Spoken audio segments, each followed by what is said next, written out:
BBN Jack Frost, what's up, party people? How's everybody doing today? I hope everybody had a beautiful day. Hold on, let me plug this thing in. Why do I wait? Um, so today we're gonna be talking about the Meg Thee Stallion situation. Academics came out and said something, and he has a position that I just disagree with, fundamentally disagree with. Um, Not that I think what he said was wrong, but I think that the way that he feels about what he said, I feel opposite about what he said, or at least that what I've been informed he said. Anyway, first let's do roll call if y'all don't mind. What in the hell? You blow my nose.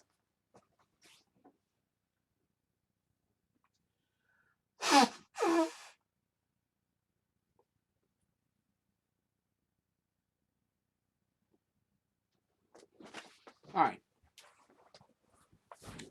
Let's do roll call real quick. Let's get to it. We don't got much to do other than the actual conversation. What up, Monica Kendra Whitehead? How you doing this morning? Black Wolf, salute.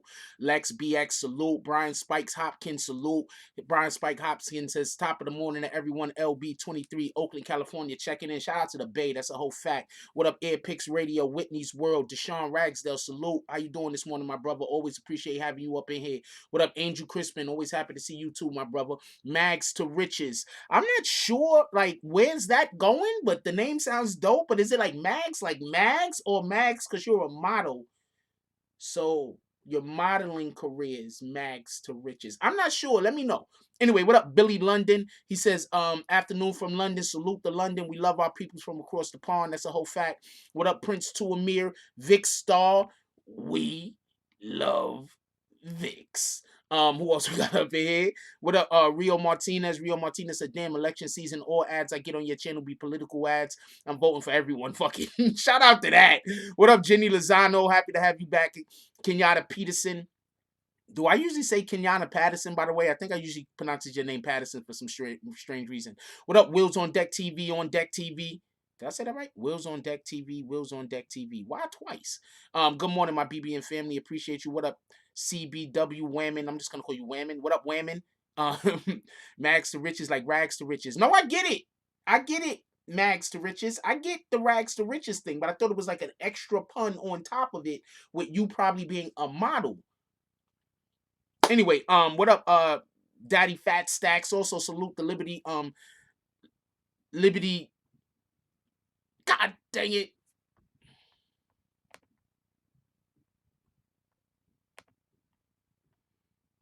I can't find it. Liberty Hazelton. Also shout out to Liberty Hazelton. SK5, what up? Top of the morning. What up, James Neal? Don't give me my bag. Salute to the platform. Salute to you, my brother. Um, What up, James S? Salute to James S up in the house. Hector Cruz, how y'all doing this morning? All right, so there's a couple of things that we want to talk about today. But the main topic that we want to address is this whole Meg Thee Stallion situation, because you see, people are going to be on opposing viewpoints, and there's nothing wrong with that. There's people that's going to think that Meg Thee Stallion signed the contract, so therefore she got to live out the life of her contract.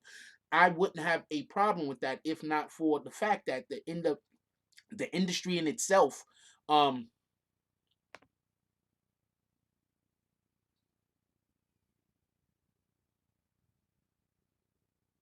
okay, so I just reading some stupid shit. So the problem is this, right? So people are saying that she signed a contract, she should have to live out the life of the contract. I get that. But see, there's a problem with that. I'm gonna tell you what the problem is. The problem is this. You have people that have signed hip hop contracts in the 90s that'll never get out of those contracts. It's just mathematically impossible at this point. I'm going to tell you something that the hip hop industry used to do back in the 90s, and I'm pretty sure they used to kind of do it in the 80s, but more in the 90s than anything else. Let's say I have an artist on my label that we're trying to push. We think that this artist that we have on this label is a good artist. We're going to be able to make a lot of money with them. We want to build them up. One of the main things that we want to do with this artist is that we want to get this artist more material, and at the same time, you know, okay, I got to slow down. I'm going to backtrack a little, but it's going to be backtracking forwards. You want to know what the biggest difference between nowadays, like now, the last 10 years of hip hop, the last 10 years of music, and the 90s? You want to know what the biggest difference is? the record labels don't control what we hear and see. The music and the radio doesn't control what we see, what we hear. Pardon me. They can't control what we hear. So back in the 90s, if you had an artist that was coming out that was similar to another artist that was already big, you can get that artist signed, shelf that artist, and then force that and then like make that artist not come out because you might have a artist that is similar to that artist, and if that artist comes out, he's gonna take away from some of that shine. Do y'all understand what the big issue Lil Wayne had when Young Thug got signed to um Cash Money? When Young Thug signed, when Baby signed Young Thug, that they were so similar. That's literally something that record labels don't do.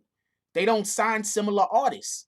What they do is, if there's a similar artist out there that might take some shine away from their artist, they make that artist go disappear. That's literally what people are blaming Nicki Minaj for. Other female artists coming up, and Nicki Minaj, that's who they're blaming. It probably wasn't even Nicki Minaj, and I said this before, it was probably just her label or people that, made money off of her or made money with her. What they were doing was, when other female artists were coming along that might be able to take some of Nicki's shine, they was straight up telling radio stations, yo, if you have that artist on your show, we're never gonna let Nicki ever come perform. You're never gonna have a Nicki Minaj interview. Nicki Minaj, the biggest female rapper on the planet, maybe at time top 3-4 female artists.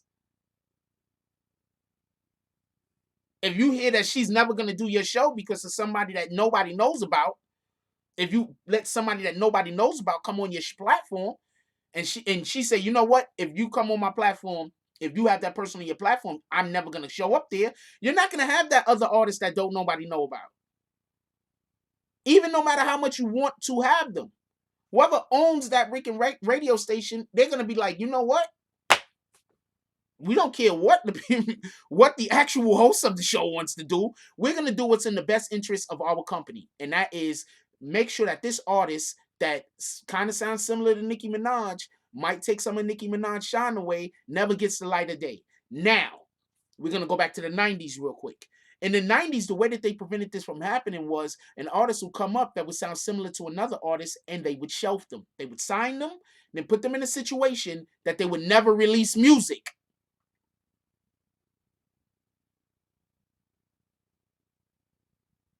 I'm gonna say that again. When they had a female artist that might take shine from an artist that's, or any artist, period, that might take shine from an artist that might be on their label, they would make sure that they would actively go sign that artist.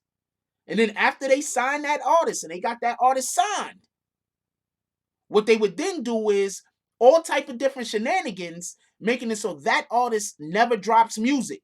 Shout out to Bree Powell. What am I saying? Shout out. What's up? Bree Powell's in the house. All right, Bree.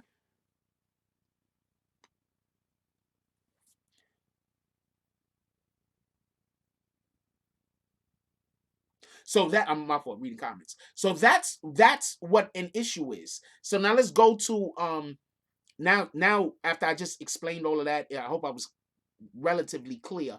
Now I can explain to you what I believe. What up, Rondell? Unpopular opinion. I like your opinions. Even when I don't agree with them. Why are you looking at Rio? So real quick, I'm gonna explain to you what the issue I have with her contract, or what we know about her contract dispute. One, the record label she signed to was getting 60%. If your record label was getting 60%, they supposed to be paying for everything, in my opinion. What do I know about contracts? But if I'm going out there and I'm working, you getting 60%, you should be paying for everything. I shouldn't have to pay for anything because I'm literally already paying for everything, right? I'm only making 40% of my hard work. I don't know what else to tell you. Imagine that you got a paycheck, right? And the government, wait, hold on, you got a paycheck, and the government is gonna take 60% of your fucking paycheck. How would you feel about that? No, forget the government. You have a hold on. You have you have a contract somewhere, right? And the people who actually have employed you is gonna take 60% of your money.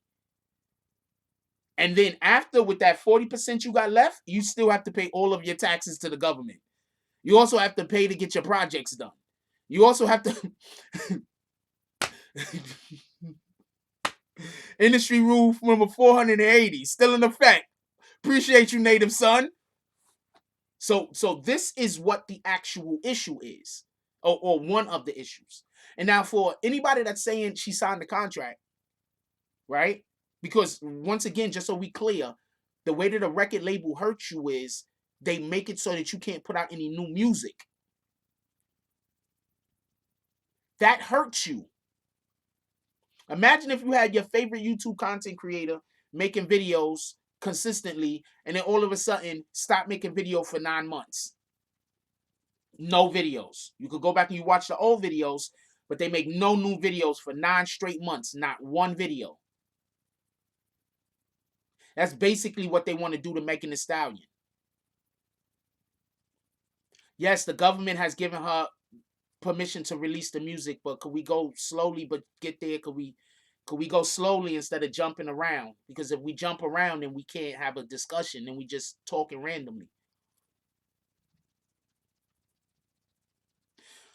Okay, okay, we're not calling women the B word, all right? So if you want to troll Tekashi 6ix9ine, we're not calling women the B word. Just try to actually be funny. Don't kick them yet. You can't work because you under their brand. That's a fact. We're not doing the tranny thing. Shout out to DJ Bandana Black. That's all woman. Get out of here. I don't know what the fuck people are talking about. Yeah, let's get those likes up. That's a fact. Salute to DJ Bandana Black pulling up on us. So we could be clear what Akademiks' position is. Akademiks is saying that Rock Nation is wrong. What Akademiks is saying is that Rock Nation is, nah, you good, Tekashi 6ix9ine, you good. Just we try to be grown and sexy over here. That's all. You feel me? We try to be grown and sexy over here. That's it. And this is no slight to Akademiks. I actually like Akademiks and what he's doing with his platform. Not like that though. I don't like him a lot, but you know what, I like what they doing over here. Anyway, so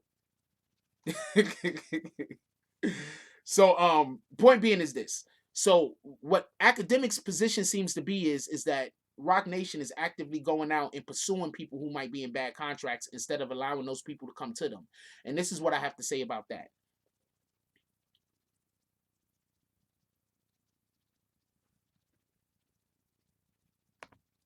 And this is what we got, and this is what I have to say about that.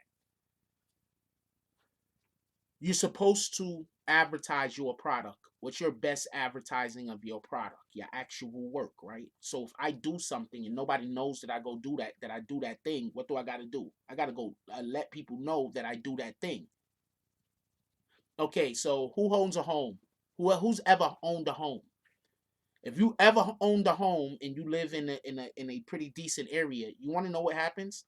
You're gonna have these dudes come over and they're gonna want to mow your lawn. But you know what they're gonna do first? They're gonna come over and they're gonna mow your lawn for free. They're gonna fix your whole spot up. They're gonna come through. They're gonna have a truck. They're gonna take all the equipment off the truck. They're gonna hook your whole spot up. Because you have to show people what you could do before you could expect for them to pay for it. So the fact that Rock Nation is actively going and searching out people with bad contracts, there's nothing wrong with that. If there was a fire, would you be mad at somebody who was going through the rubble searching for survivors? Would you say, oh man, they just cat's all cat?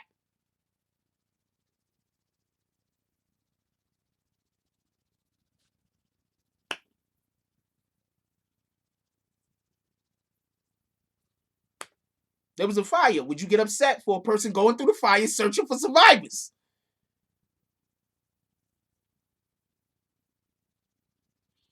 At this point, you cannot like Rock Nation, right? At this point. But let's just be honest. Rock Nation seems to be coming to the savior of a lot of artists, and not just because of record deals. 21 Savage had a problem with the federal government. Rock Nation came through. So that's just one example of Rock Nation is coming through, not just to mess around with people contracts, but Rock Nation just seems to pull up whenever an artist has a problem that they can't get out of. Rock Nation is doing something totally different out here. Soon, Rock Nation is going to have all of the artists in management. And rightfully so.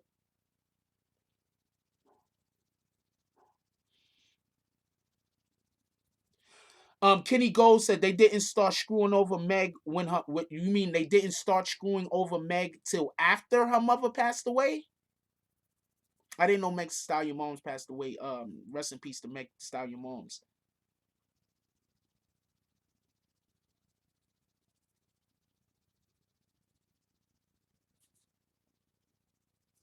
They jumped in on the Meek Mill situation.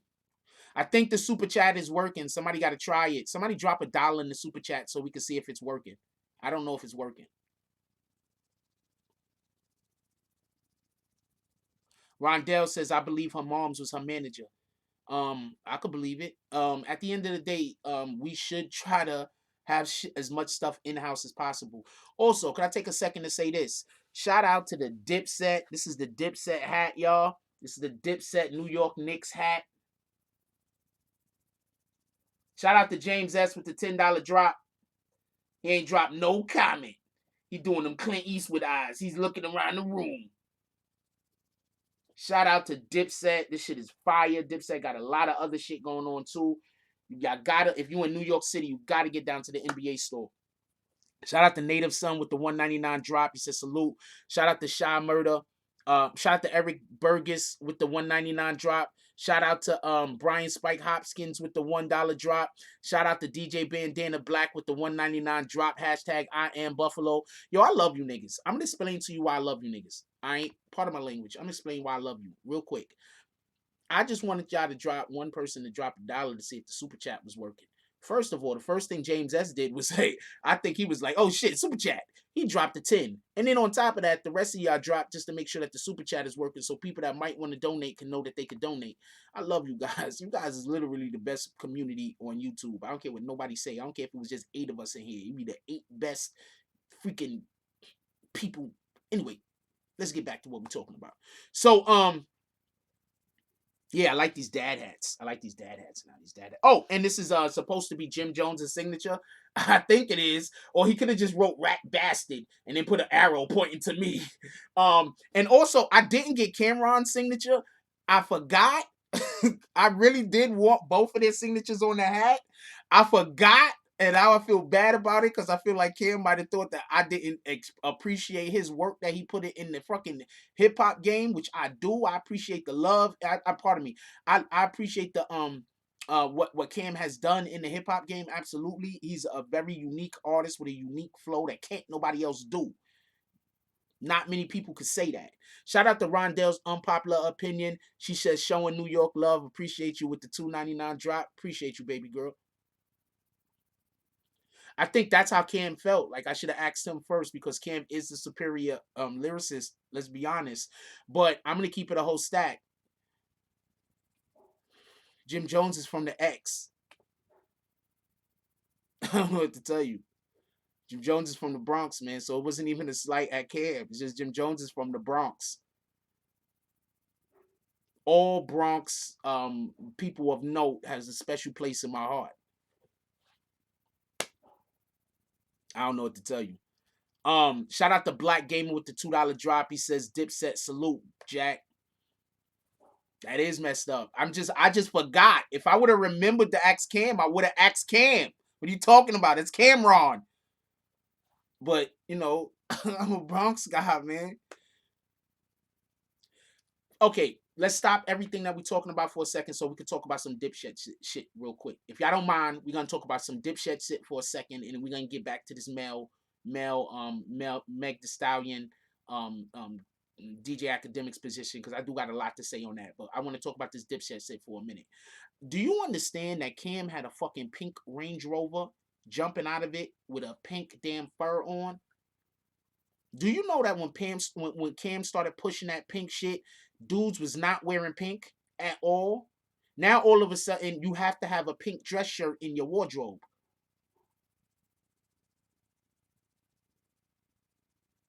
You have to have a pink dress shirt in your wardrobe. That's crazy.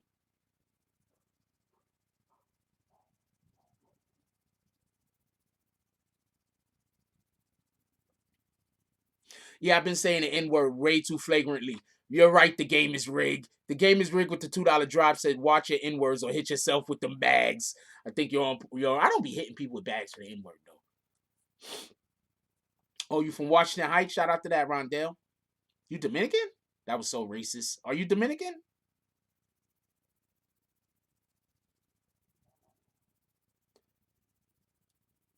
Yeah, so the point in which I'm trying to make is like these dudes, like Dipset.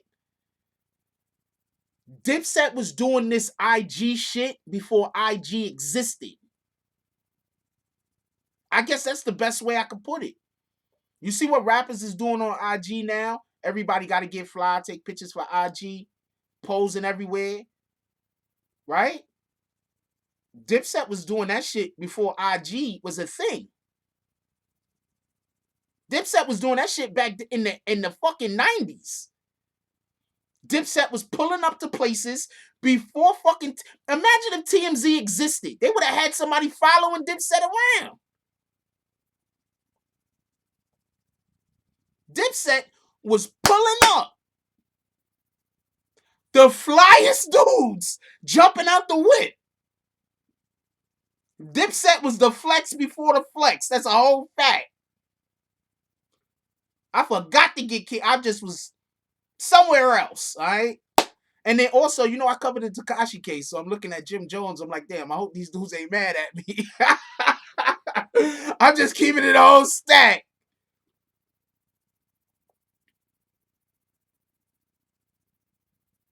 Jay Banks says, "What up, Jay Banks?" Jay Banks says people tried to clown Cam and Kanye, trying to say he was the gay rapper the whole time. They was uncomfortable with themselves and their style. First of all, people stop. I don't know what the fuck you talking about that whole Cam being gay shit. I don't know what that is about. I don't know what that is about, and we're not entertaining that. So don't put that in the comment section no more. We're not entertaining that. First of all, we're not entertaining that because I don't think the man is gay, and I hate when people call people gay that ain't gay. That's one. Two, we're not entertaining that because even if he is gay, what the hell do I care?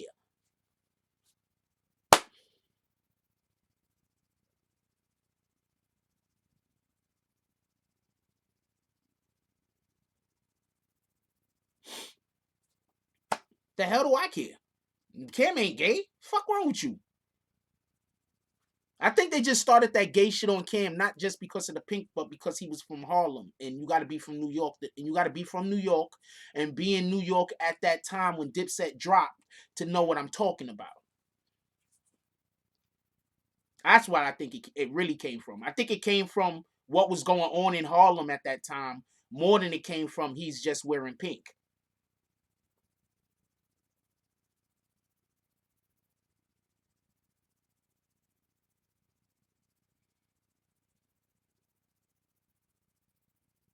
Cam just stood out. Like, he was wearing pink. He wanted to stand out. He said, yo, look, I'm coming in the game. Y'all not going to dismiss me. That's it. Who in the hell has a more distinct flow than Cameron? Please, somebody tell me.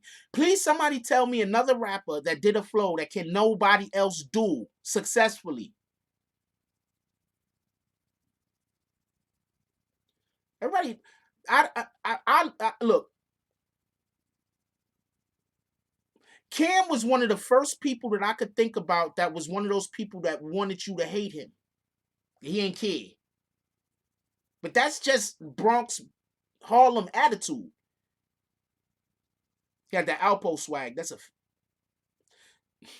I'm not getting into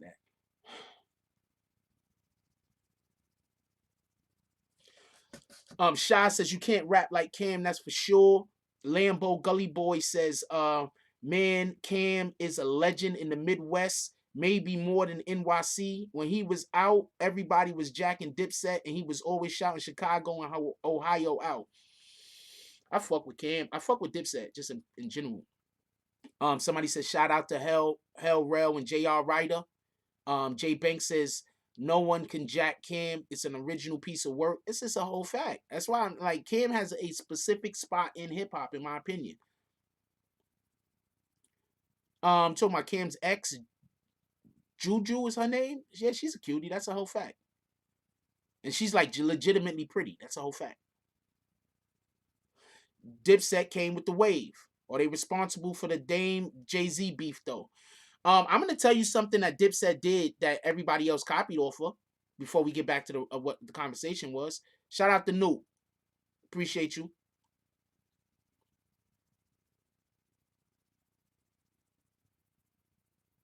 I'm gonna tell you, just my opinion, right? Oh,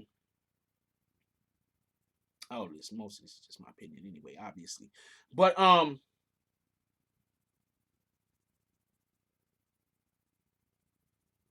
I think a lot of artists around that time didn't understand how you could become a rapper and then turn that into something else. Like, I'm real quick. Remember when Tupac turned rapping into acting? Let's go even further back. Remember when Kid and Play turned rapping into acting?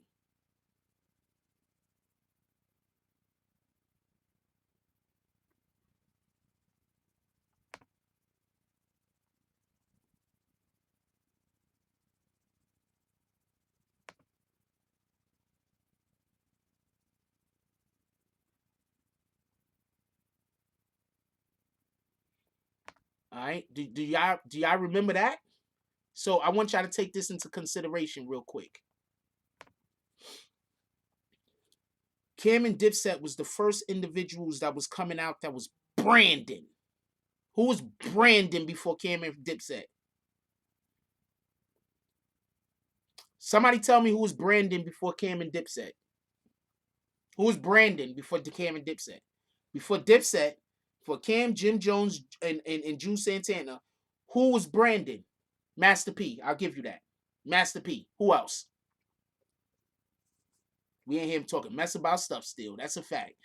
Besides Master P, who else? No. I don't consider Yeah, okay. Run DMC branded. I'll give you that. Another one. You've been naming legends so far, by the way. Hot Boys, no, I don't think they was branding. The Rock wasn't before Dipset. Diddy, I'll give you Diddy. That's around the same time, but I'll give you Diddy. Look, do you notice who y'all naming though? Not A Ball. Do y'all notice who y'all naming though? You're naming legends. Y'all see who y'all naming? I'll give you Wu Tang. Y'all naming legends. Why when people talk about that wasn't before Cam? Why when people talk about the best no to Scarface? And by the way, I like Scarface and the other people that I said no to. They just wasn't branding. No, not Brandon. I don't know if you know what Brandon is. I'll give you the Dog Pound. Yeah, Snooping and Brandy. That's a fact.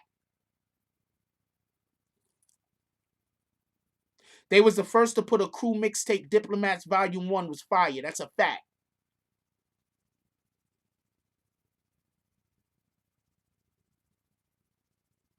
Outcast wasn't Brandon. Do y'all know what Brandon is?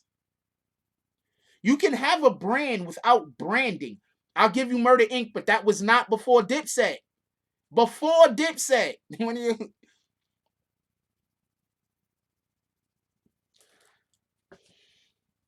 Okay, so this is branding.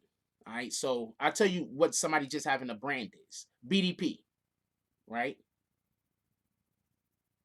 Boogie Down Production, right? They have a brand, right? But they're not pushing their brand. They're pushing their rap, right? You don't listen to BDP because you want to be KRS-One. You listen to BDP because you want to be with KRS-One.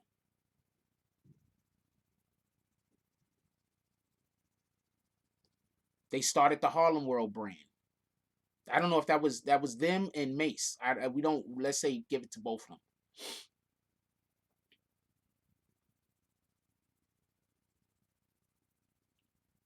Right? You don't listen to BDP because you wanna be KRS One. You listen to BDP because you want to hang out with him.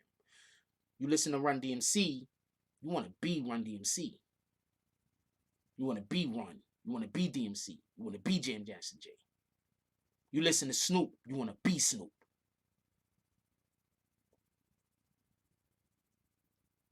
You listen to Biggie Smalls, you want to be part of Bad Boy.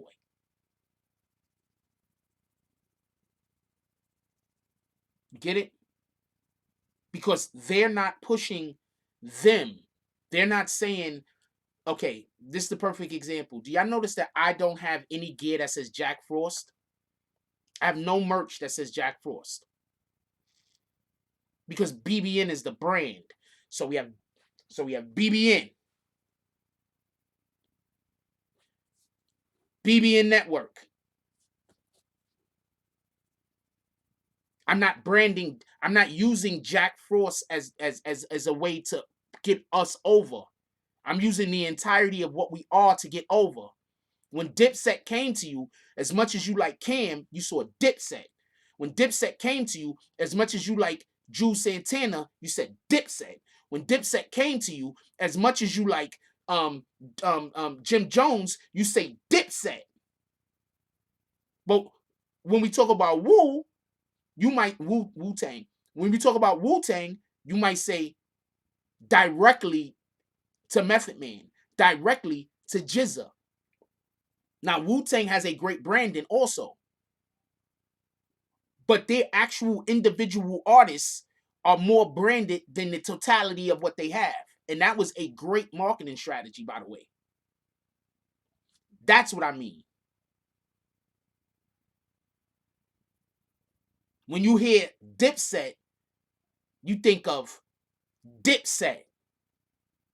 When you hear Cameron, you think of Dipset. When you hear Jim Jones, you think of Dipset. That's because they did really good branding. Do you understand what I'm saying? Does that make sense? I don't know if I explained that well.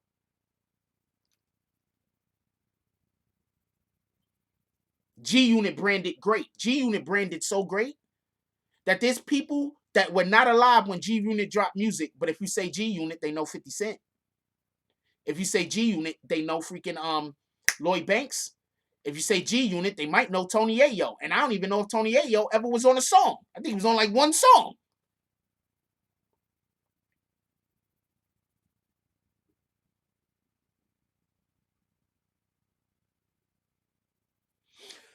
I live in New York City. When Dipset broke up, there was people really upset. I don't know what to tell you.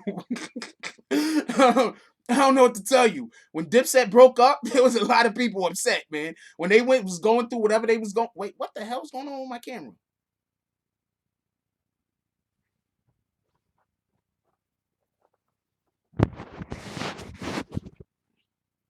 When they was going on whatever they was going on, I think I spit on the camera by accident. When they was going through whatever they was going on, Dipset was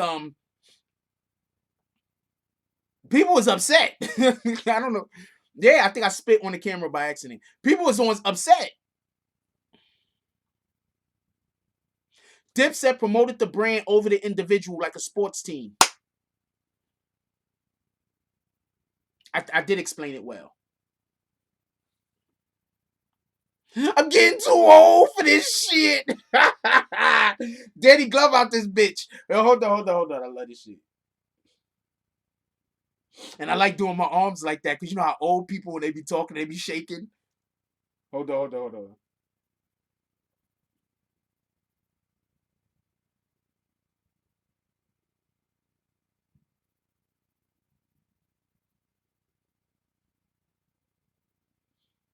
on, I want to show y'all something. I hate opening up IG because I open up IG and I start looking at everything. Here we go. I'm getting too old for this shit. I'm getting too old for this shit. Danny Glover, baby. Yeah, Jim Jones was a legit part of Dipset. What are you talking about? Okay, so from what I know, from what I heard, Jim Jones was the dude that he was ready to go. Like Jim Jones was the dude that hung. He was ready to go. Like Jim Jones was basically like the muscle. He was just so y'all know. No disrespect to nobody else, but Jim Jones was the dude that was on go. All right, he was a legit part of freaking Dipset. What are you talking about?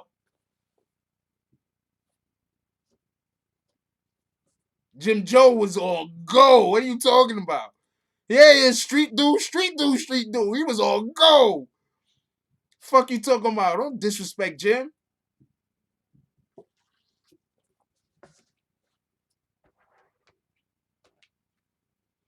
Now let's get back to our topic, our conversation.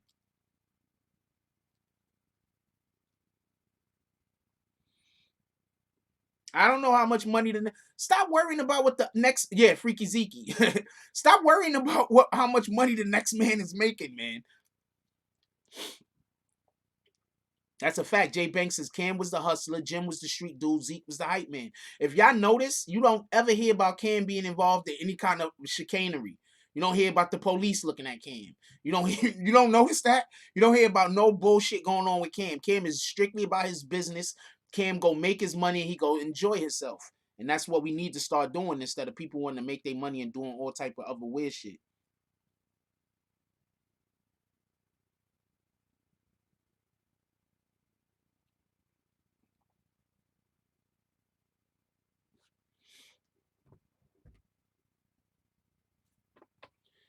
Cause somebody kick this Sean Williams guy, I don't know what you're talking about, but you sound like you talking about homosexual people in a negative way. I don't even know why you're talking about them. I don't know what's going on with you, homeboy. But shout out to you, Mr. Sean Williams. Could we get bags?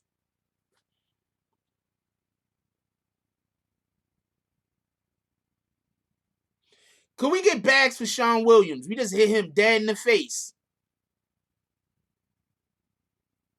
I want all the bags also, by the way. We want to clear the coat room. I want all the bags. Is that a bag or a damn gas canister? Like you need to you walk into the gas station, your car ran out of fuel.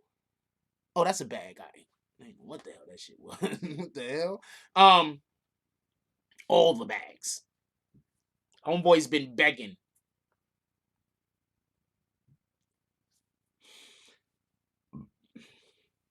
Yes, also the bags with the bricks in them. Those bags is first.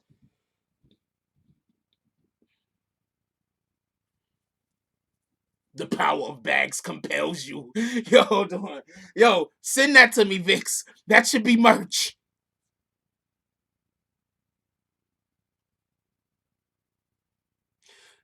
Yeah, but Jim Jones would have probably tried to would have if he got the opportunity would have went to go slap the kufi off of Nas's head, just so we could be clear on this.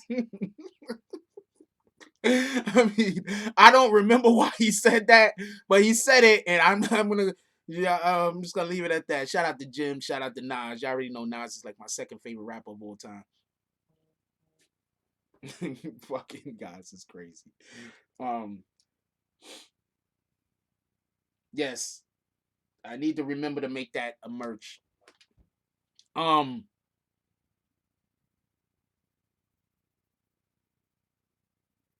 if it wasn't for Jim Jones, they probably wouldn't be a love in hip hop. That's a fact.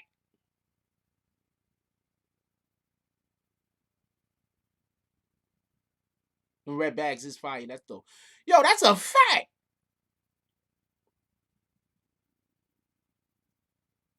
Oh, you caught one too? Wait, hold on. Jeez, you was down there yesterday? How the fuck you went down there? You ain't even tell me you was going down there, nigga. I would have went down. You went down there yesterday? Oh, you woulda. You woulda. You woulda. You woulda. Okay. No, I gotta go back and get the Dipset jersey. I just want to get anything at the time so I could just go holla. I was like borderline on the jersey. I gotta figure out a way to wear the jersey. I mean, oh, what I'm gonna do? I'm just gonna hang it in back of me. I might just hang it in back of me. I don't know. Without Dipset, there'd be no Max Bigavelli.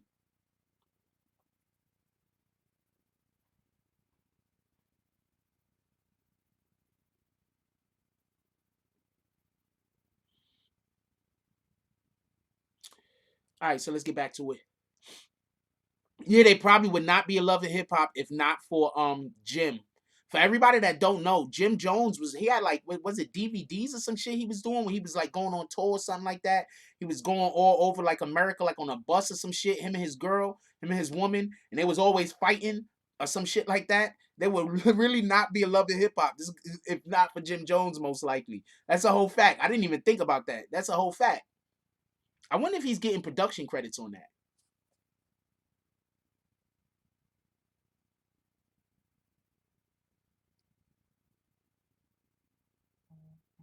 It was real quick. I forgot to ask Cam for his damn autograph. It was quick as shit. And I have no idea what Jim wrote here. I hope he didn't write like bitch ass nigga with an arrow pointing dead at my face, like so people know, like, oh shit, that guy's. I don't know actually why I make fun of myself all day. Oh man.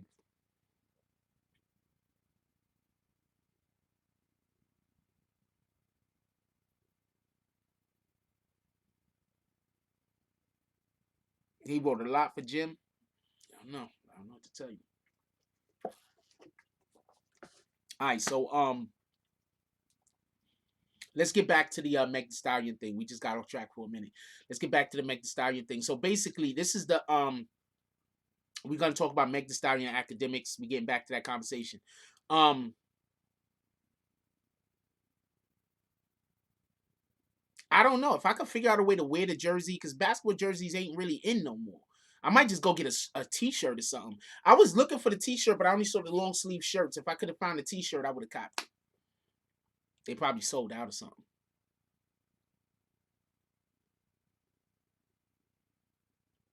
You said 200 BMFs was in the club while Dipset was performing.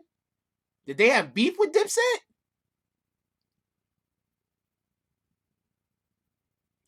Jim did went to Miami Dolo, but he's from the Bronx, man. That's literally what. Like I don't know how to explain this to you, but we different here in the Bronx, yo.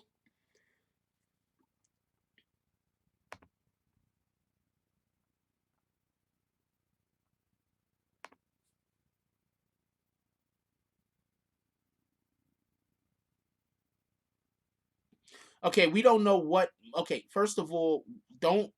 Okay, okay, we back to the Meg Thee Stallion thing real quick. Somebody said Megan wasted all of her money. Check this out.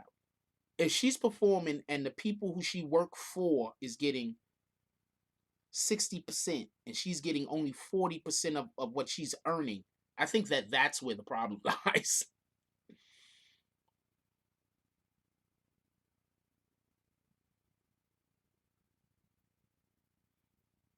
That's where I think the problem lies. I'm working, and out of all the work that I'm doing, I'm getting 40% of those proceeds, while the person I'm working for is making 60% of the proceeds. And on top of that, my 40% got to pay for everything, or got to pay for almost everything. I don't know how to, and then on top of that, she doesn't even know how much she's getting paid because she doesn't even get the money from the people that's paying. Somebody else goes and picks up the money, which is customary. So she's saying she doesn't even know how much money she's making. All she knows is that they're giving her money, and they're saying it's 40%.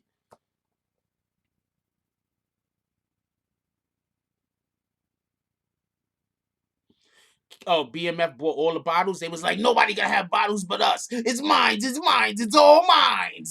BMF had all the bottles. You see a whole bunch of dudes from BMF like this holding bottles and shit. They're mine. They're mine. They're all mine. Nobody is going to get any of these champagne bottles. That's what they say, and they did. I don't know what the fuck they did. Shout out to BMF.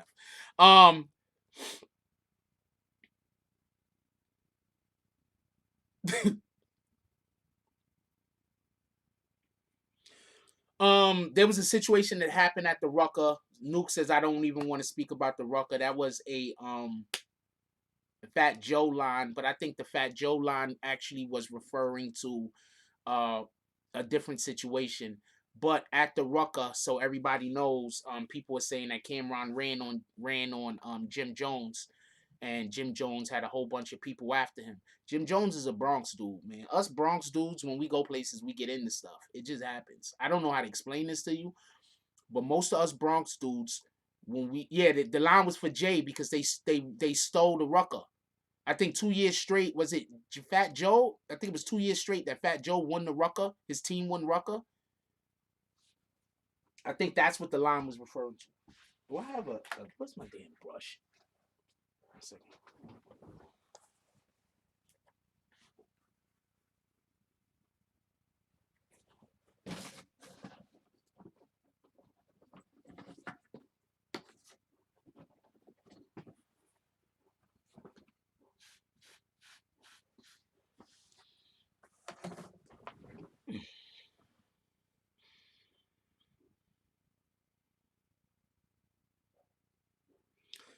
Yo, ain't nothing wrong. If you got 5 or 6 people coming after you, there ain't nothing wrong with running. What the fuck is wrong with y'all? Jim Jones was supposed to stay there and get handled? What kind of shit is that? CK up in here? Shout out to CK. What kind of shit is that? You saying that Jim Jones was supposed to stand there and allow people to jump him? What kind of shit is that? I would have booked it too. Hold on, stop everything. Let's have a vote real quick.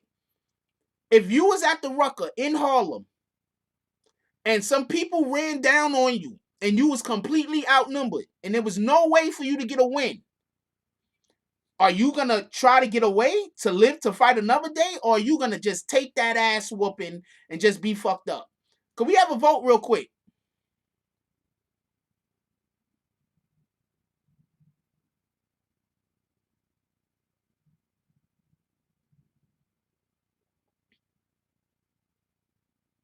My homeboy got stabbed like that too, by the way. My homeboy got stabbed like that. Some dudes was jumping him. He was putting the Beatz on one of them, and while he was putting the Beatz on one of them, somebody stabbed him in the back. I'm bouncing. G's Up says, I didn't run once. I ended up with 20 staples and 10 stitches. I run the next time. The people that's saying that they would never run is the people that's never been jumped. They the people that they not outside fighting. They haven't been in any real fights. Sorry, Brooklyn.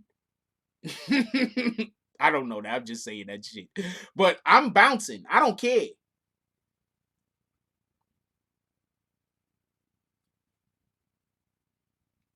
Either we could make the square or what the hell? Okay. One, I'm right there with CK. CK said, I'm trying to at least get a punch off. Then find a way out. That's a whole fact. That's a whole fact. That's a whole fact. I'm trying to land something, and then I gotta go.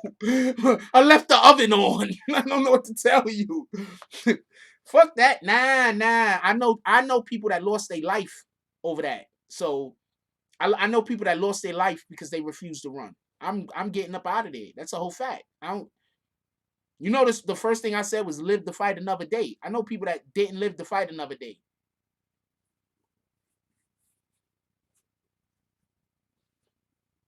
I don't know. I'm pretty sure we all know people who didn't live to fight another day.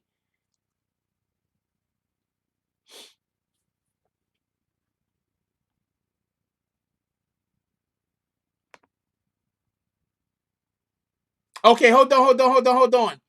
ABG BKO Day says, no, you saying it wrong. I didn't say why they was getting jumped. I just said that they was. Jim and Dipset was wearing F bad boy shirts. So Diddy sit the goons there. Okay. I'm not saying that they didn't deserve whatever was happening. I'm just saying a thing happened. That's all I said. I didn't say what you said isn't true. Why when somebody you talking to somebody else then? You probably not talking to me. Hell yeah, I'm hauling ass. What the fuck wrong with you?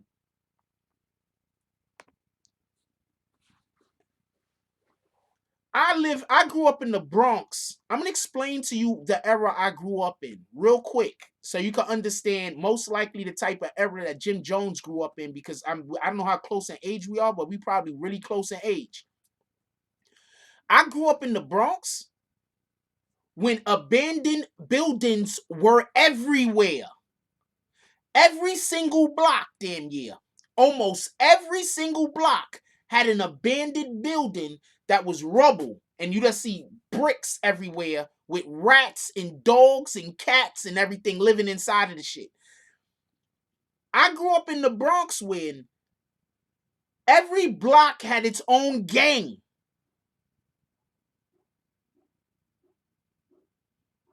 Every block had its own little gang. So in order for you to get from point A to point B, you probably had to walk past about 5 or 6 groups of people who are looking for somebody to beat up or rob.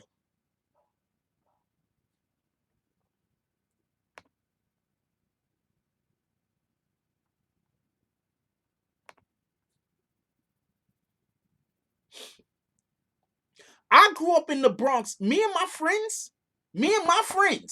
Now, granted, I'm like 4 years old. I'm like 4 or 5 years old. I ain't even in first grade yet. My friends was like 10 years old. I think Jim knew who I was from body language when I pulled up. And once again, I'm the media. You have to understand, a lot of rappers don't know how to take us because a lot of the media tries to tear down our people. I don't do that. So unless he knows about me, then he don't know about me. But I believe that he knows who I am. I came across quite a few other people who know who I am. My dude, I'm covering the Tekashi case. You trying to tell me that somebody in hip hop don't know who I am? Come on. And that's not even me being, that's not even no hubris. That's just like real talk. Hold on. So we used to go in abandoned buildings. I'm like 4 or 5 years old, by the way. We used to go like all the way up to like 6, maybe 6, 7. We used to go into abandoned buildings, catch pigeons, and then sell those pigeons to the dudes on the block that had pigeon coops.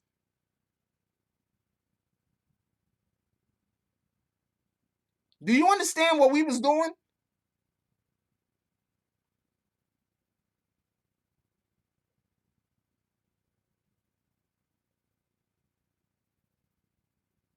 Oh, appreciate that, Jay Banks.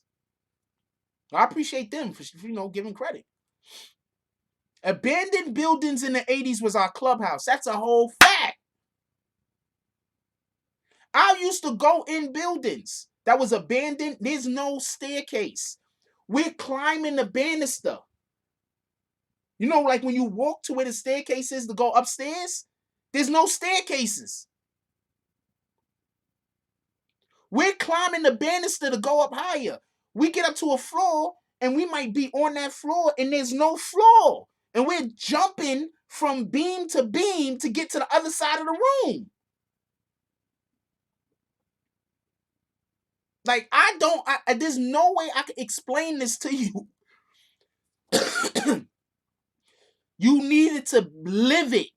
So when I see people from the Bronx and like around the time that I grew up, and I see the type of shit they on, I'm like, you gotta understand, man.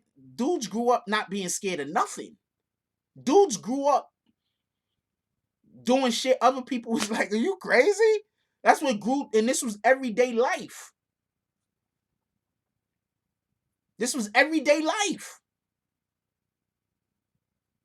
That's when the Bronx was run down. Think about this for a second. You going down the block. There's a group of guys on this side of the street, right? Right? They looking for somebody, they looking for prey. They bored. They looking for somebody to beat up, take shoes, throw on a wire. Literally. Beat up, rip your lee patch off your jeans. This is what they doing. They don't got nothing better to do. It's nothing to do. And on the other side of the street is a whole bunch of stray dogs.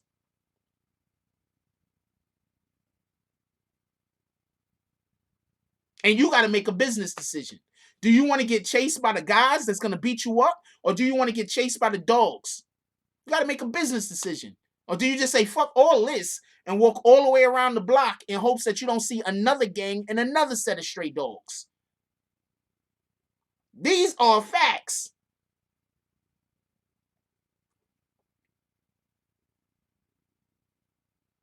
It could have been like that in Brooklyn too, for all I know. But I know the Bronx had the most burned down buildings.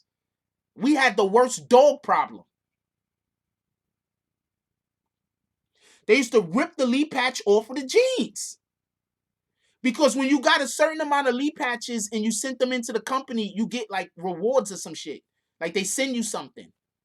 So people was running around stealing Lee patches off of people's jeans.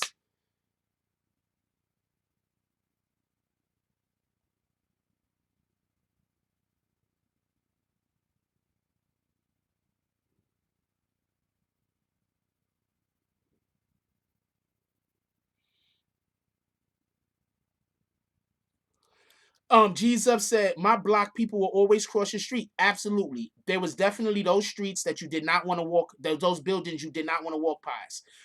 There's this building called 840 over there on 158th Street in the Bronx. Salute to everybody from 840. Salute the Concourse Village. That's a whole fact. Salute the 158th Street. That's a whole fact. Salute the Gerard. Salute the Walton. Salute to all my peoples over there. Salute the 161st. Salute the Park Ave. Salute to all that. All right, those are our peoples over there. Shout out. Also a shout out to Malali's Park.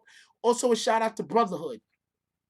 All right, so let me explain something real quick. Real quick. There was this building. It's like a projects. It's the whole block named 840. You know them motherfucker. You know they used to throw shit. You couldn't walk past the building. They throwing shit at you from the roof. So you didn't even want to walk past. There was days I'd be like, I gotta walk up that block because my aunt lived up there. Shout out to Tracy Towers also. I was just naming places I was from. To be honest with you. I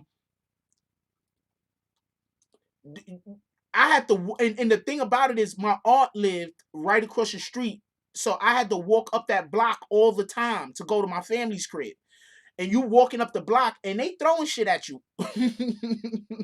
And on some days they shooting.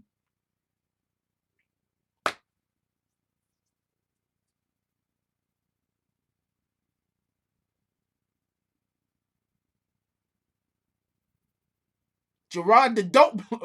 We gonna take that down. What are you doing over here, Jay? First of all, if anybody's trying to find that stuff, we don't want to send them there. Second of all, we're not snitching on people, especially people who I might know. So we're not putting it up there, jeez. What are you doing?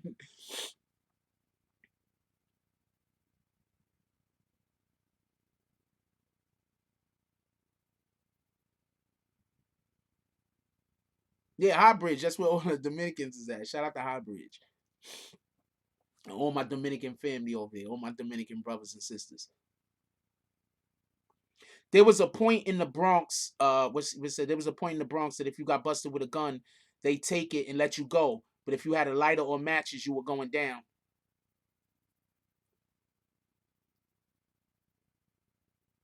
I don't even get what you're saying right there, Angel Crispin. I mean, I know that there was a time in the Bronx where they'll catch you with guns and they'll just take the gun. But they would lock you up for a lighter and matches. I didn't know about that.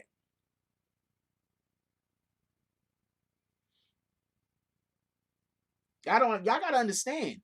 So when y'all see Jim and Jim really be on some shit, like that's a Bronx mentality. Like Jim is one of the most Bronx niggas I ever seen. That's a lie. But he's a Bronx dude. I mean, there's no other way I could put it. He's one of the most Bronx dudes I've ever seen in mainstream media. Like that made it. That's a better way to put it. Because for everybody that don't know, Denzel Washington from Mount Vernon, he's kind of from the Bronx also. Just so we could be clear. Mount Vernon, Bronx. Don't let nobody tell you different. Yonkers, that's still Bronx, in my opinion.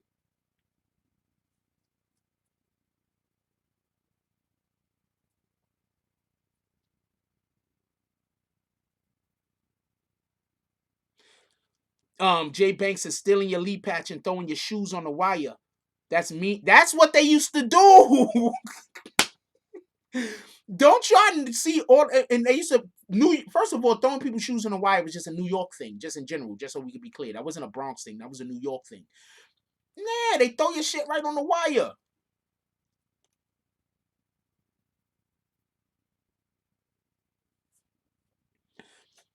I know people that got stabbed up and everything else because they had so much pride and refused to run in a no-win situation. If I'm in a no-win situation, I'm booking it, and I don't care what anybody say.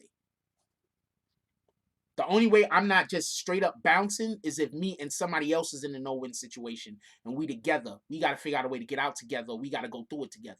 Other than that, if it's just me, some weirdo shit is happening, I'm out. I don't care what anybody say. Call me what you want to call me. Tomorrow, I'm going to still be alive with no stab moves.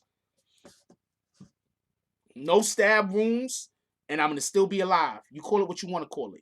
Anyway, let's get back to the Meg Thee Stallion shit. Can we get back to Meg Thee Stallion? This is why we be off subject. Because as soon as we get off subject on another topic, y'all tend to like that topic more. Harlem and the Bronx is like this, man. I don't know no other way to put it.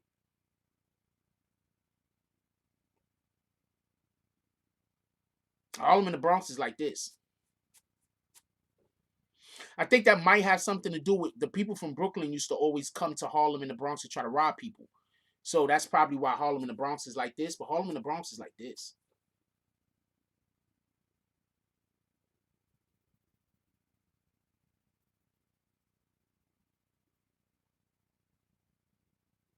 Somebody put that messenger on a timeout. Just put him on a timeout. Because somebody put the messenger on a timeout. Give him a couple. And also, could we get some hourglasses and some clocks? Could we get some hourglasses and some clocks?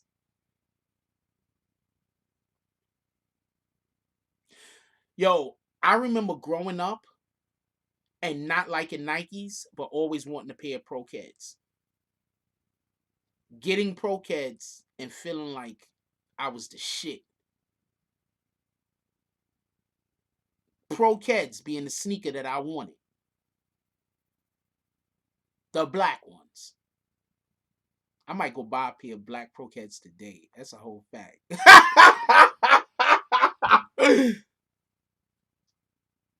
I'm just really impulsive. I'm gonna stay away from all stores today.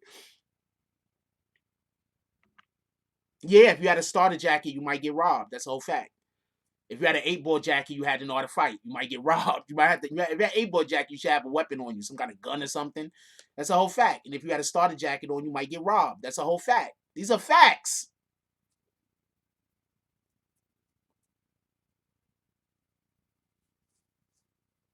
Yo, I like that clock. That's not a clock, man. That's a compass. Suck 6 sounds, put up a compass. What are you trying to do? Find his way out the corner? Um.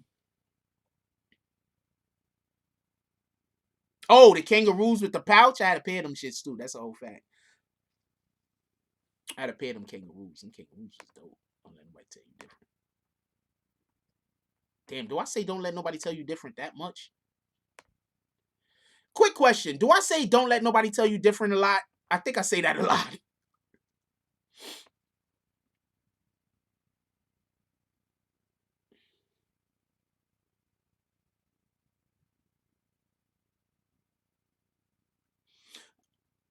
Okay, thank you everybody. Let me know I say it a lot.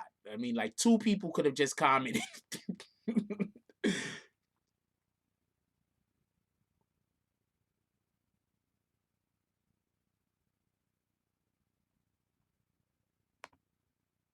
That just sounds like something that I'd.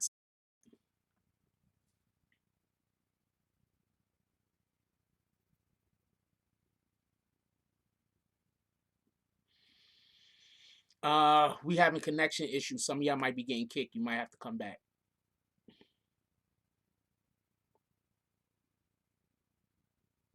Oh, I say let me be clear also. That's a whole fact.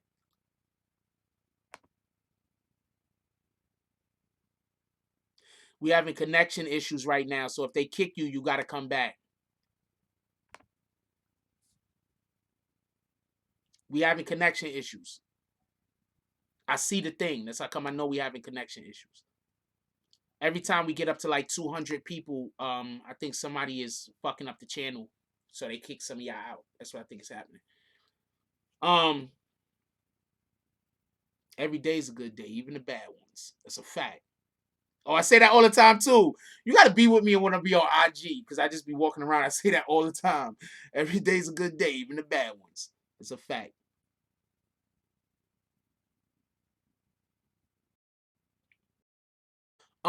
Favorite Flav been kicked out of Public Enemy. Hold on. Let's just show something real quick. Somebody said something about Flavor Flav getting kicked out of Public Enemy. He's been on. He's been having problems with Public Enemy for a long time now.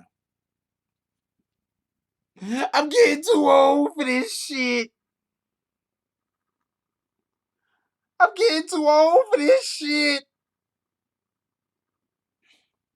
Yo, homie, you need to make me one of these and send me one of these. Like, make a real good one and then DM it to me. I mean, email it to me or some shit. I want to use some of these shits. I think I'm gonna start using this one. I think I'm gonna use this one. I like that one. I think this one looks better because it has the tie on. And we know him to have a tie all the time.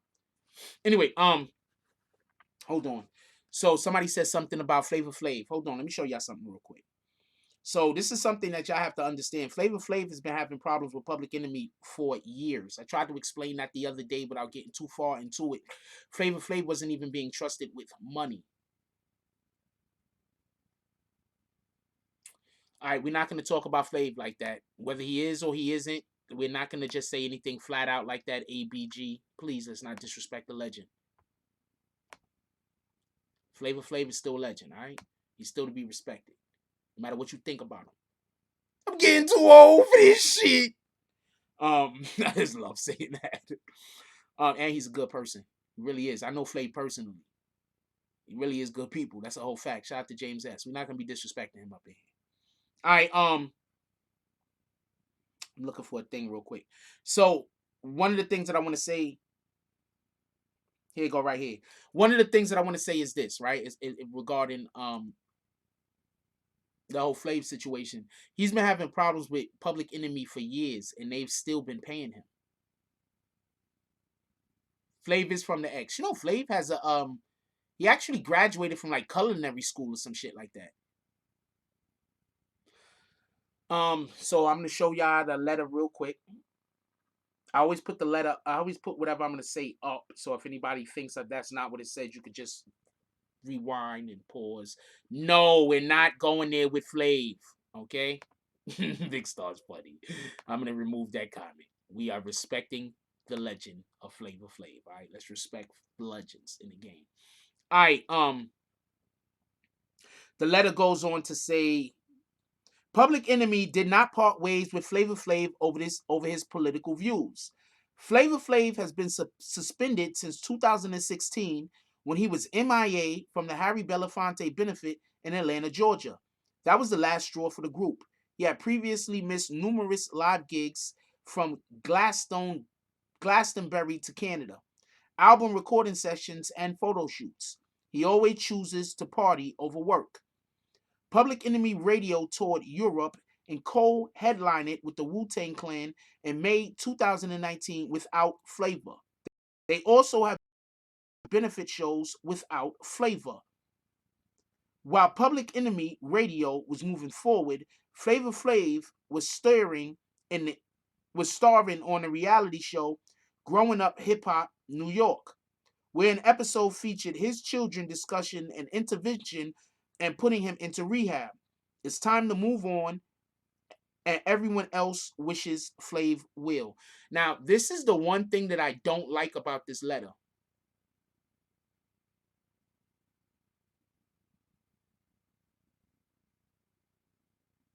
I did not see Spike Lee getting stopped from entering the garden. I don't even know what you're talking about. Send that to me. This is what I don't like about this letter. They're going to keep kicking y'all. Every time we get up to like 200, there's people attacking the server. The only way to teach them a lesson is to keep coming back. Because every time y'all come back, you're giving me an extra view.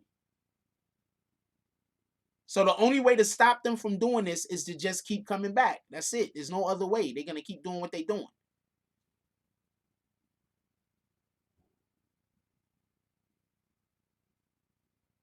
The only time they actually leave is when y'all start donating. Then they go disappear because they can't stand to see the money coming in. Just keeping it a stack. I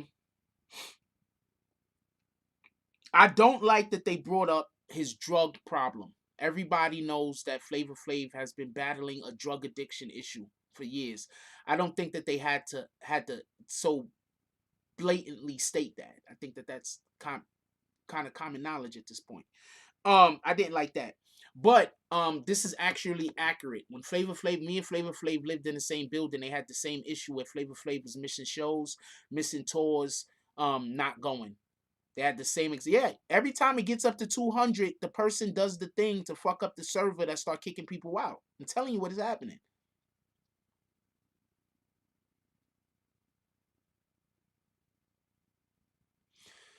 Flavor Flav has had a issue with drugs, yes. Okay, the messenger. Could we hit the messenger with all of their bags? There you go. Whenever people be like, I'm out, we straight hit you with your bags. You ain't never coming back. How about that? Let's go. Can we get bags for the messenger? Um,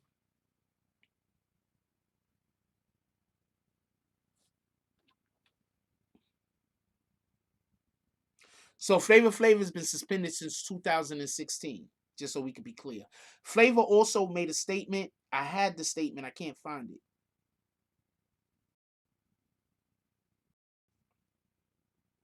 Well, all of this being said, I hope these guys just get their shit together and get these shit together. You understand what I'm saying? Everybody wants Public Enemy with Flavor Flav. Let's not be confused at any of this. We want Public Enemy with Flavor Flav. That's a whole fact.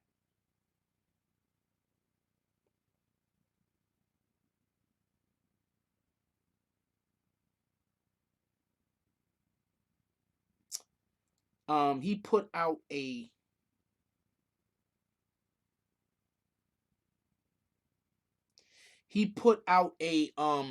shout out to Prince to Amir with the 212 drop. It's probably Prince to Amir with the 212. Shout out to Prince to Amir with the 212 drop. Um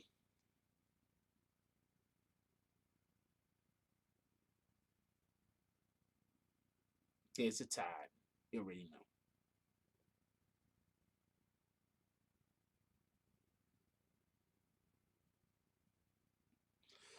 know. Public Enemy might not even own the name Public Enemy.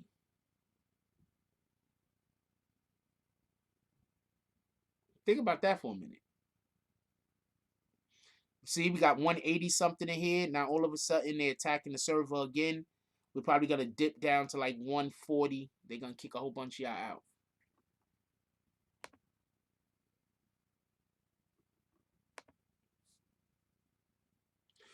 I didn't see it. I need for you to okay.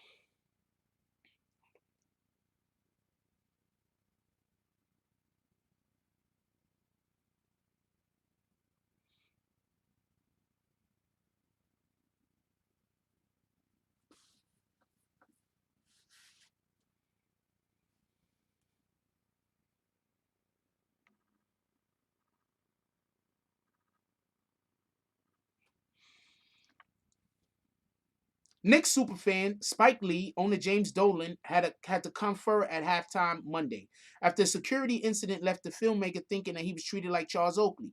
Lee attempted to use the wrong entrance to a Madison Square Garden, the one for media and garden employees, the one that he's probably been using this whole entire time, by the way, and was denied access by security, according to a source. Lee had used the employee's entrance instead of the VIP entrance before, told you, and was told to refrain. On video, an enraged Lee is heard yelling at security, "No one told me. No one told me. Are you going to treat me like Charles Oakley?" Lee was at his seat by game time. A Garden official said Lee was never ejected and is no longer angry. It was just a mishap or incident. It's not that big of a deal. It just, that guy was probably new. That guy was probably new. The guy was probably new. It's not that big of a deal. Anyway, let's move on. Yeah, they changed. They probably didn't own the rights to the name Public Enemy.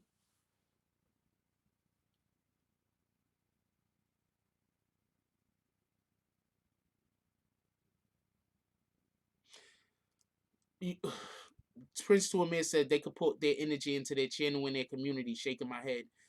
What are you talking about? Like, people don't think about being successful nowadays. People just think about attacking other people. Don't nobody think about their own. That's not fair. A lot of people don't think about their own success. They just think about how they could prevent you from being successful, and that's their win in life. The whole entire win in life is how they can hurt other people. Their win in life isn't how they could support their family, how they could get the things that they need to live. Their win in life is how could they destroy you? How could they destroy me? So no, they can't do. They're not gonna attempt to do any of those things that you're saying. I got a dude right now trying to start an argument with me because I don't know. I guess he want to try to steal something else I did. I don't know. I don't even care because I don't even care. I only cover court cases because people ask me to now. I don't even really care to cover the shit, to be honest with you. Shout out to Susan Bortz Burdell with the $5 drop. She said, "Go away, haters."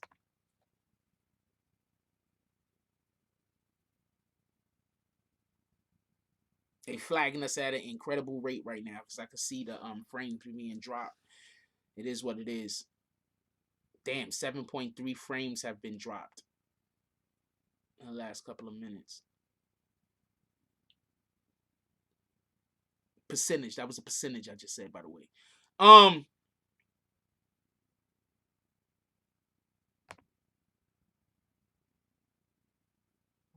James Belcher said he got kicked. Y'all all getting kicked. The only way to stop this is to just keep coming back. That's it. Just keep coming back. Then sooner or later they realize they're not getting no treadway. But 9 times out of 10, the people that's doing this don't even got a job. They just sitting at home waiting for me to go online. Not trying to knock people that don't got a job or whatever. Some people don't consider this a job, but they don't got nothing to do. They just sit at home waiting for me to go live to attack the feed. Because they big guys or some shit. Anyway, Focus Sports says, I don't know how Spike can sit there and watch horrible Nick games for all these years. Nick's owners should be glad anybody wants to watch. Going to any type of game or something like that is an event. So even when your team lose, sometimes you won't be there. That's all I can say about that. All right, so we're gonna pull up out of here.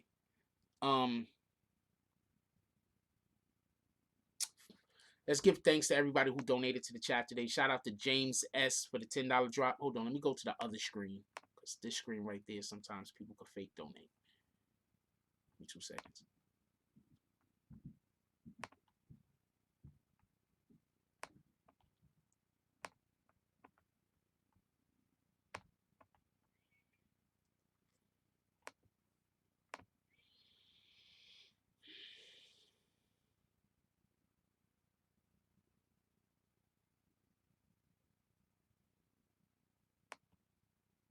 They're kicking people right now, I think. I don't know. All right, here we go. This is the one. That's the official one. Shout out to James S for the $10 drop. Native Son for the $1.99 drop. Eric Burgess for the $1.99 drop. Brian Spikes Hopkins for the $1 drop. DJ Bandana Black for the $1.99 drop. For the $1.99 drop. Rondell's Unpopular Opinion for the $2.99 drop. Black Gamer for the $2 drop. The Game is Rigged for the $2 drop. Prince 2 Amir for the $2.12 drop. And Susan Bortz Bradell for the $5 drop.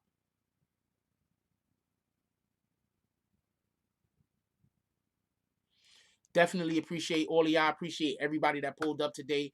Real quick, this is the thing I want to go off with.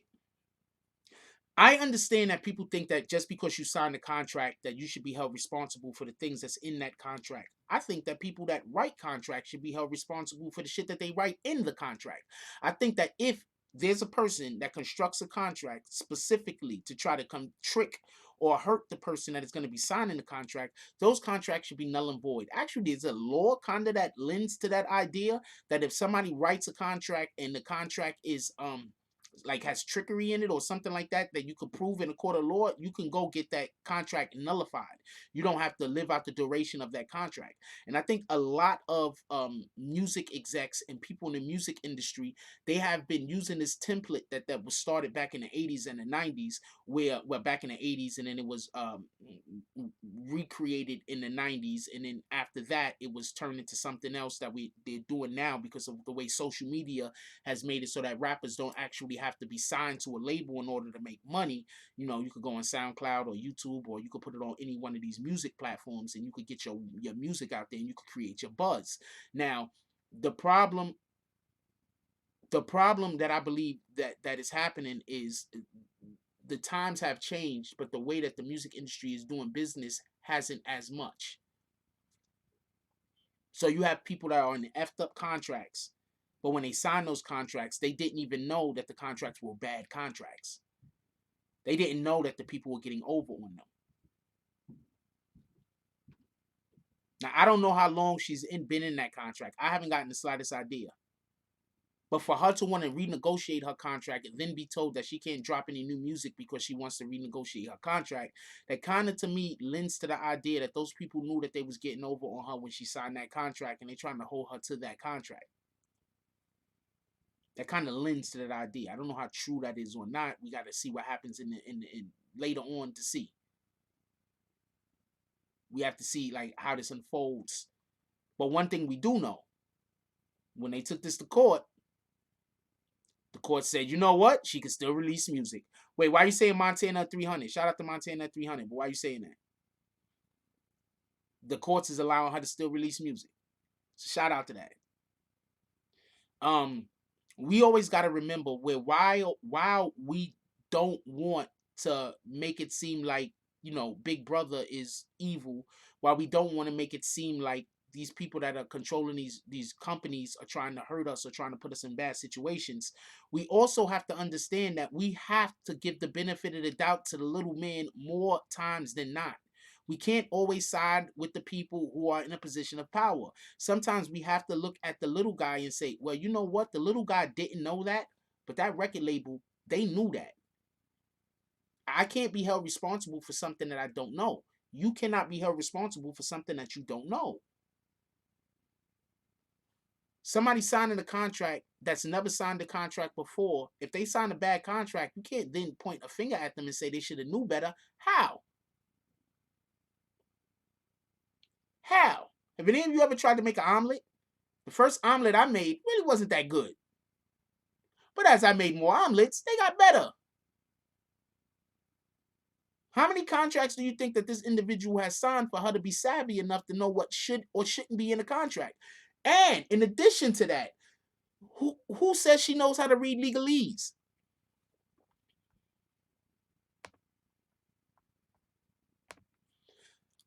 Every rapper should have a lawyer with them when they sign contracts.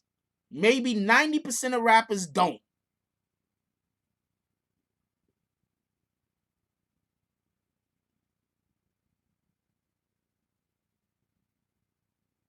Oh, shout out to Montana 300 then. That's a whole fact. You always have to give a special. I think that we always should give a little bit extra respect to the people who's giving out game and helping people get their own hustle on. A lot of people don't have their own lawyer with them when they go sign these contracts. We got to take that into consideration. So we can't be mad at her. She didn't know no better. She got duped. She got tricked. Who in the fuck is going to sign a contract where the other people get 60% and you get 40%?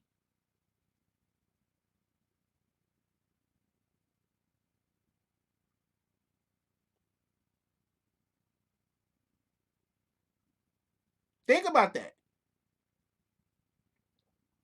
Who would knowingly sign away 60% where they get 40%?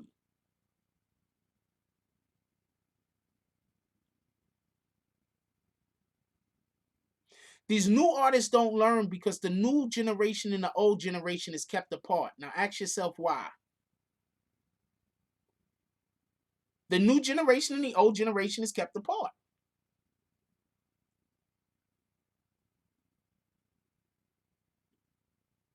You think that was by accident?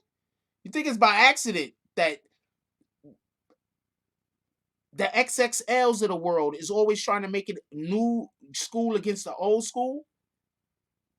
You think that's an accident?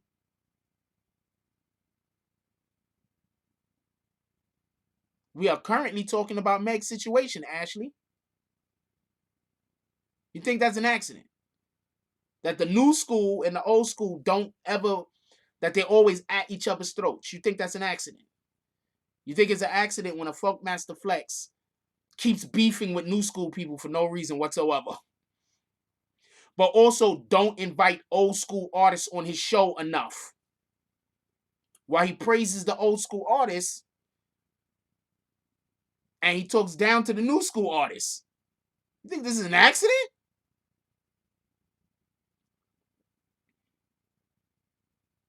Imagine if all the new school artists knew the hooks and maneuvers of the game. Imagine. Meg Thee Stallion went and made some friends, and they helping her out. And that's the way I see it. If you see it different, you got a right to. That's the way I see it. Meg Thee Stallion went and made some friends over there at Rock Nation, and they helping her out. And that's what it is. Are they going to get money from it? Yeah, they're going to benefit. But they taking 60 of her dollars. 1501. And they giving her 40%. And they taking 60. And they giving her 40. So I don't know how you can, anybody that's co-signing that, I don't know how you co-signing that.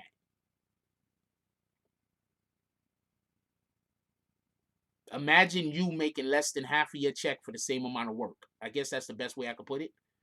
Take your check, cut it in half, and then take 10% of, cut it 60-40. You take the 60%, throw that shit away, and you're only making the 40.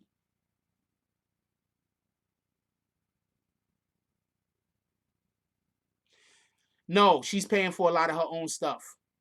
If they was paying for absolutely everything, I'd say okay. If they're paying for the hotels, if they're paying for her clothes, if they're paying for her food, if they're paying for all her flight expenses, all her traveling expenses, okay, 60-40.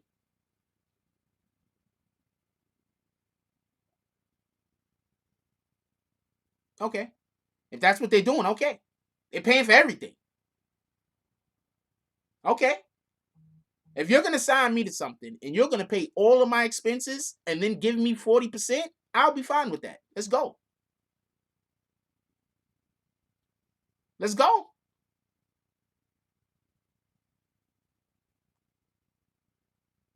right, Orman, enjoy your day. I'm okay with that. That's a whole fact. You're gonna pay all of my expenses.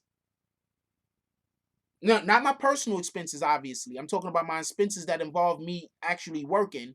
You're paying for all the studio time. You're paying for all the every time I need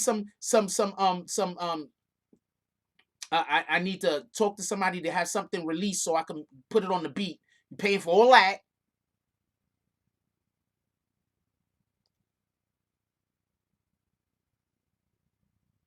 40 cents on a dollar. That's a fact.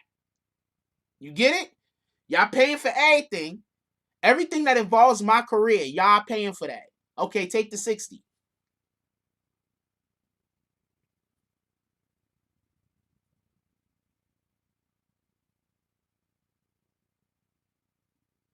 No, that is not like paying 10 million to be like taking 10 million to be on the Patriots instead of 13. Those numbers is way too large. That's like taking $3,500 to play on the Patriots, right? You take it no $35,000 to pay on the play on the Patriots, right? That's the difference between getting paid $35,000 to pay on the Patriots, 35,000, and if you go play for the Bengals instead, you get like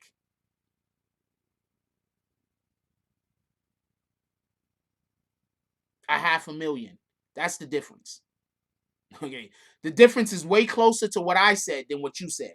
A $500,000 to $35,000. That's the difference. It's a big difference. That's my point.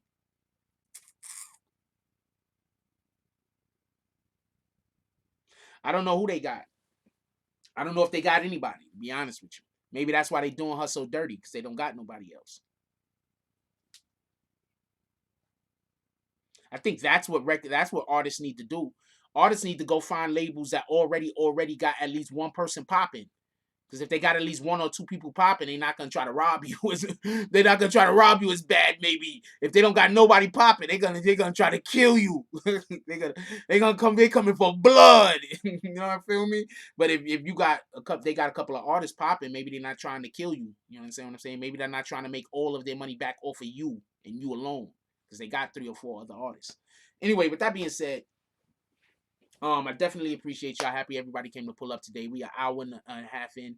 That's kind of where we want to start having these at an hour and a half. We are an hour and a half in. Definitely appreciate you guys. Real quick, she got to pay her own bills out of the 40%.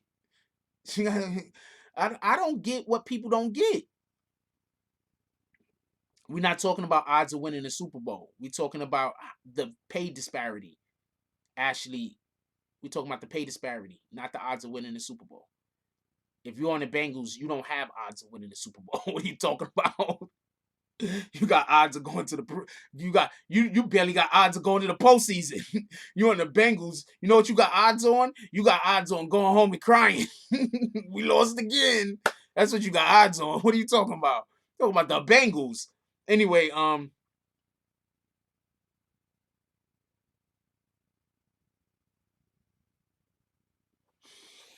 don't you think she probably learned the business enough and that's why she knows that what's going on is going on? That might be what happened.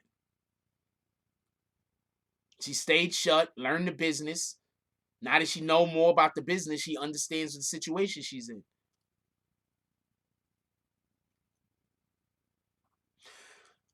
There's a thing that I do, right? I don't try to get even with people. For one, when you try to get even with people, you throwing your own self off of your own timeline. That's one reason why I don't try to get even with people. I'm gonna tell you a story. So there was this situation. I'm gonna tell you a story. There was this situation, right, where I had went. It was a while. Don't matter when it was. So I went, and just because I don't want to try to get nobody caught up with nothing. Well, I don't know statutes. I don't know. Anyway, so I went and I was trying to buy some weed. So there was somebody that I knew, right, that I thought we was cool. I mean, I'm not saying that we're not cool, but I thought we was cool. So I was trying to buy some weed. So I was like, yeah, I'm trying to get what I was trying to get. I was trying to get a half. So the person came back to me with,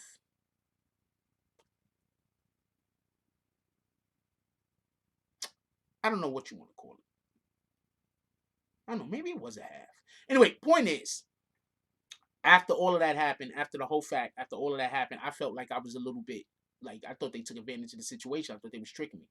Like, you understand what I'm saying? But I don't do nothing back. It's okay. I keep it pushing. Turns out, what God decided to do was have a whole nother person give me a whole bunch of weed for free.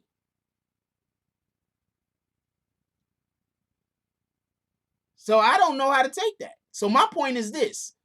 Please stop trying to get even with people that you think did you wrong. Sometimes they didn't even do you wrong. You just think that they did because you didn't like the way that the shit turned out. They probably didn't even do you wrong. You could have possibly did some shit fucked up and made a mistake. Or it could just be that's the way that the dice fell. That's it. Another reason, if you go get revenge for your own and for the wrongs that people do to you, God ain't gonna look out for you in that way. God's gonna say, okay, you got this. I was gonna I guess make the guy's hair fall out or give that woman cancer. But since you want to go do your petty shit, you got this. You feel me? So let's spend more time on trying to build ourselves up and build up the people around us. And when we got people doing weirdo shit around us, trying to do weirdo shit to us, focus on yourself. Focus on your prosperity. Focus on getting yourself to the next level. Focus on working on your own shit. Because while you focusing on trying to get even with other people, then you're messing up your own situation.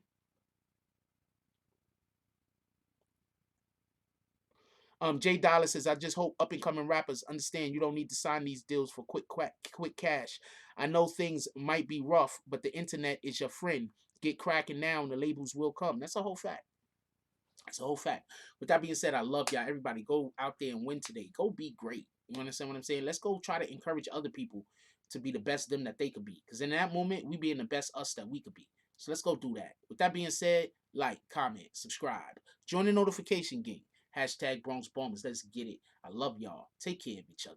Hug the kids for me. I haven't forgotten about you. And that's all I got on this one. I'm out.